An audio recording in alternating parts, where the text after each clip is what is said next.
আমার নিজের শিশুরও আসলে একটা ইনফরমেশনে ভুল হয়েছিল, বিশেষ করে আমার নিজের নামে। যদিও আমি সব কিছু ঠিকঠাক দিয়ে এসেছিলাম, তারপরেও হচ্ছে আমার নিজের নামে একটা, আমার নামের সাইফুর রহমানের জায়গায় সাইফুল রহমান হয়ে গেছিল। তো এই জন্য আমি সেটাকে আবার কারেকশন করিয়েছি আজকে। আসসালামু আলাইকুম। ইপিআই টিকাদান কার্ড কিন্তু আপনার বাচ্চার জীবনের সবচাইতে গুরুত্বপূর্ণ প্রথম ডকুমেন্ট। এটা দিয়েই আপনার কিন্তু জন্ম নিবন্ধন করতে হয়, এবং জন্ম নিবন্ধন দিয়ে পরবর্তীতে এনআইডি কার্ড বা জাতীয় পরিচয়পত্র, এবং পরবর্তীতে হচ্ছে পাসপোর্ট, সার্টিফিকেট, এডুকেশনাল যত কিছু আছে সব কিছুই কিন্তু এই টিকাদান কার্ডের তথ্য দিয়েই কিন্তু শুরু হয়। তাই এই জন্য আপনাকে এই টিকাদান কার্ডের যে তথ্য আছে সেই তথ্যটা সঠিক আছে কিনা সেটা খুবই গুরুত্বপূর্ণ। আপনার বাচ্চার, আপনার শিশুর যদি এই ইপিআই টিকাদান কার্ড, যেটা আমরা হচ্ছে বাচ্চাদের বিভিন্ন রোগের জন্য রোগ প্রতিরোধ ক্ষমতার যে অ্যান্টিবডি আছে সেটা তৈরির জন্য আসলে সাধারণত আল্লাহর কাছে চেয়ে, ক্ষমা চেয়ে আমরা হচ্ছে দিয়ে থাকি বাচ্চাদের শরীরে। তো সেই জন্য এই যে টিকা কার্ডটা, এই টিকা কার্ডে কিন্তু আপনার বাচ্চার নাম, আপনার বাচ্চার জন্ম তারিখ, তারপরে হচ্ছে আপনার নাম, আপনার স্ত্রীর নাম বা আপনার হাজব্যান্ডের নাম কিন্তু এখানে দেয়া থাকে।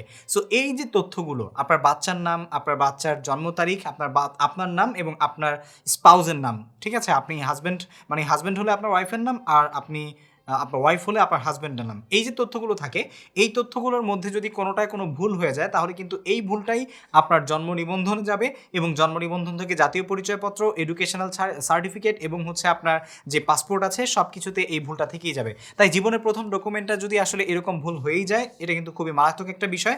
সো আপনাদের মধ্যে যদি এরকম ভুল কারো হয়ে থাকে আপনাদের বাচ্চার টিকে কার্ডে, যেমন হচ্ছে আপনার নাম ভুল, আপনার ওয়াইফ বা আপনার হাজব্যান্ডের নাম ভুল, বা বাচ্চার নামটাই ভুল হয়েছে, অথবা হচ্ছে জন্ম তারিখে ভুল হয়েছে যার কারণে আপনি অনলাইন থেকে ডাউনলোড করতে পারছেন না, তাহলে সেক্ষেত্রে আপনি এটা আসলে কিভাবে কারেকশন করবেন?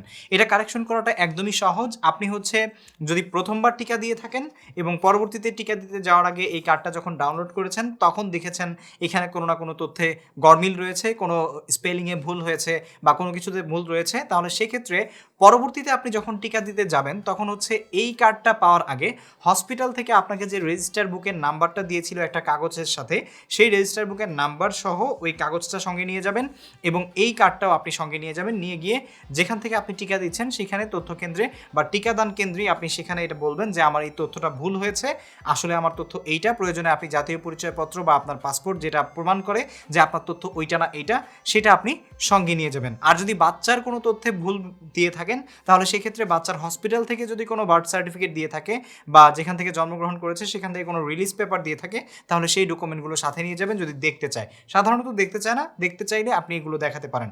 এগুলো দেখিয়ে আপনি কিন্তু সেখান থেকেই এটা কারেকশন করে নিতে পারবেন। পরবর্তীতে এটা আবার নতুন করে ডাউনলোড করলে আপনার কারেক্টেড যে কপিটা আছে সেটা কিন্তু আপনি পেয়ে যাবেন। সো আপনার শিশুর প্রথম যে কাগজ, প্রথম যে ডকুমেন্ট, এটা কিন্তু খুবই গুরুত্বপূর্ণ একটা জিনিস।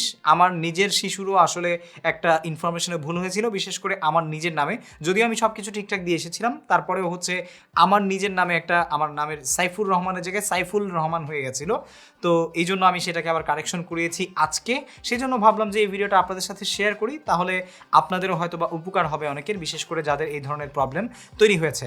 সো টিকাদান কার্ডটা আপনারা কীভাবে অনলাইন থেকে ডাউনলোড করবেন সেই সম্পর্কে অলরেডি আমাদের চ্যানেলে ভিডিও আছে, link in the description down below, আপনারা চাইলে সেখান থেকে দেখে নিতে পারেন। পরবর্তীতে এরকম ইনফরমেটিভ ভিডিও পেতে আমাদের চ্যানেলটি সাবস্ক্রাইব করুন। ফেসবুক পেজ থেকে ভিডিও দেখে থাকলে ফলো করতে ভুলবেন না। আসসালামু আলাইকুম।